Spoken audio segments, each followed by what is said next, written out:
Hi friends, welcome to my channel. ఈ వీడియోలో మా పాప కోసం నేను సెర్లాక్ రెడీ చేస్తున్నాను. అది ఎలా చేయాలో ఈ వీడియోలో అయితే చూద్దాము. పెద్ద పాపకు కూడా నేను ఇంట్లోనే చేశాను. సో సేమ్ అలాగే ఇప్పుడు చిన్న పాపకి చేస్తున్నాను. ఇది వచ్చేసి మనము 6 months నుండి పెట్టొచ్చు అన్నమాట పిల్లలకి. దానికోసం నేను ఇక్కడ పొట్టుండే పెసళ్ళు, ఇంకా మినుములు, ఇంకా వచ్చేసి గోధుమలు ఇవంతా కూడా 1 కప్పు తీసుకోవాలి. ఇక్కడ నేను రెడ్ కందిపప్పు తీసుకున్నాను. రెడ్ కందిపప్పు బదులు నార్మల్ కందిపప్పు అన్నా తీసుకోవచ్చు. ఇంకా 1 కప్పు బాదం, ఇంకా 1 కప్పు జీడిపప్పు అయితే తీసుకున్నాను. ఇంకా ఒక 2 కప్పులు వచ్చేసి రైస్ అయితే తీసుకున్నాను. ఇంకా వచ్చేసి ఒక 1/2 కప్పు వేరుశనగ ఉంటాయి కదా, సో అవైతే తీసుకున్నాను. ఇంకా రాగులు వచ్చేసి మన ఇష్టం ఎంతైనా తీసుకోవచ్చు. నేను రాగులు ఒక 2.5 కప్ అయితే తీసుకున్నాను. రైస్ అయితే 2 కప్స్ తీసుకున్నాను. ఈ రాగులు వచ్చేసి మనము సపరేట్గా తీసుకోవాలి, ఎందుకంటే ఇవంతా మనము వేయించుకోవాలన్నమాట. సో అప్పుడు త్వరగా మాడిపోతాయి కదా, సో అందుకనేసి. ఇంకా డ్రై ఫ్రూట్స్ మీకు కడగన అవసరం లేదు అనుకుంటే నార్మల్గా ఫ్రై చేసుకునేటప్పుడు వేసుకోవచ్చు. ఇవంతా కూడా ఒక బౌల్లోకి తీసుకొని బాగా వాష్ చేసుకోవాలి. దాంట్లో ఏదైనా డస్ట్ ఉంటే అదంతా పోతుంది కదా, సో అందుకని. ఇంకా రాగుల్లో వచ్చేసి ఎక్కువ డస్ట్ ఉంటుంది కాబట్టి రాగులు వచ్చేసి సపరేట్గా వేసుకున్నాను. చూడండి, వాష్ చేసుకోవాలి బాగా 2-3 times. చూడండి ఎంత డస్ట్ ఉందో. ఈ విధంగా బాగా 2-3 times వాష్ చేసుకున్న తర్వాత మేడ మీద బాగా ఎండబెట్టుకోవాలి. ఎక్కడైనా సరే ఎండలో బాగా ఒక 2 days అట్లాగా. ఎండ బాగా ఉంటే ఒక 1 day అయినా సరిపోతుంది. అంటే మనం ఎక్కువ క్వాంటిటీలో చేసుకుంటున్నాం కదా, సో బాగా ఎండితే ఏమంటే అది పాడవకుండా ఉంటుంది అన్నమాట. సో ఇక్కడ నేను చూడండి ఇట్లాగా షాల్ అయితే కింద వేసేసి సపరేట్గా అయితే ఈ విధంగా ఆరపెట్టాను. ఇంకా డస్ట్ అట్లా పడుతుంది అనేసి ఇంకా పైన కూడా ఇంకో షాల్ అయితే కప్పాను.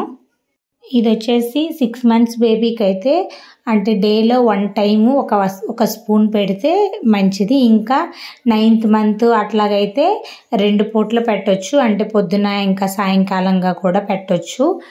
ఇంకా మనం ఇందులో పచ్చెనగపప్పు అవేం వేయలేదు కదా, అంటే అవన్నీ వేస్తే ఇంకొంచెం ఏంటంటే పొట్ట ఉబ్బరంగా అట్లా ఉంటుంది చిన్నపిల్లలకి. ఇంకో 9th month అట్లాగా అయిందనుకో అవన్నీ కూడా యాడ్ చేసుకోవచ్చు. ఇది వచ్చేసి 6 months నుండి 12 months వరకు ఇవి హ్యాపీగా పెట్టవచ్చు, ఏ ప్రాబ్లం ఉండదు. మనం బయట కొనేసరిలా కన్నా ఇట్లా ఇంట్లోనే చేసుకుంటే మంచిగా ఉంటుంది. చూడండి ఈ విధంగా అయితే పైన ఎండ పెట్టేశాను.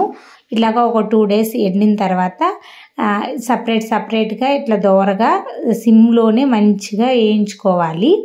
ఇంకా రాగులు త్వరగా మాడిపోతాయి కదా, సో అందుకనేసి అవి తనీగా వేగించుకుంటున్నాను. ఇక్కడంతా ఇవి కూడా తనీగా వేగించుకోవాలి. మొత్తం కూడా సిమ్లోనే వేగించుకోవాలి, లేదంటే మాడిపోతాయి. ఇదంతా కూడా బాగా వేగించుకున్న తర్వాత మనము ఒక బౌల్లో తీసుకొని బాగా పూర్తిగా చల్లారనివ్వాలి. ఇంకా ఇందులోనే వాము కూడా యాడ్ చేసుకోవాలి. వాము ఇంకా వచ్చేసి ఉప్పు వేసుకొని బాగా మిక్స్ చేసుకోవాలి.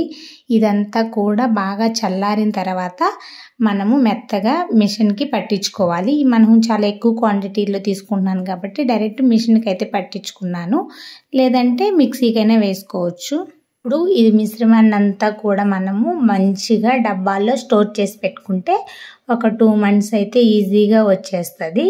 ఇక్కడ చూడండి 1 tablespoon తీసుకొని ఇంకా మామూలుగా మనం రాగి జావ చేసుకుంటాం కదా, సో అదే ప్రాసెస్లో అయితే చేసుకోవాలి. ఇక్కడ మనం సాల్ట్ అయినా వేసుకోవచ్చు, లేదంటే బెల్లం అయినా యూజ్ చేసుకోవచ్చు. అంతేనండి, సింపుల్. ఇక్కడ నేను మా పెద్ద పాప కోసం ఈ విధంగా వడల్లాగా చేసి ఇచ్చాను. జస్ట్ బెల్లం పాకంతో మామూలు సజ్జవడలు చేసుకుంటాం కదా, సో అదే ప్రాసెస్తో చూడండి ఎంత బాగా పొంగినాయో. ఈవెన్ పెద్ద పిల్లలకు కూడా చాలా హెల్తీ, అంటే మనకు కూడా చాలా హెల్తీ, ఎందుకంటే అందులో అన్నీ హెల్తీగానే వేసాం కదా. సో చూడండి ఎంత బాగా పొంగాయో. ఇదండి ఈరోజు వీడియో. అంటే పెద్ద పిల్లలు ఉన్నా కూడా ఈ విధంగా చేసి పెట్టండి, అంటే వాళ్ళు రాగి జావ ఆ టైప్లో తినరు కదా, సో ఇట్లాగన్నా చేసి పెడితే తింటారు. ఇది కూడా హెల్తీనే కదా, ఒకసారి ఇట్లా కూడా ట్రై చేయండి. వీడియో నచ్చినట్లయితే లైక్ చేయండి. అలాగే ఎవరైనా ఫస్ట్ టైం మన ఛానల్ చూస్తున్నట్లయితే సబ్స్క్రైబ్ చేసుకోండి. ఇంకా ఇలాంటి వీడియోస్ కావాలనుకుంటే ప్లీజ్ కామెంట్ చేయండి. Thanks for watching. Bye bye.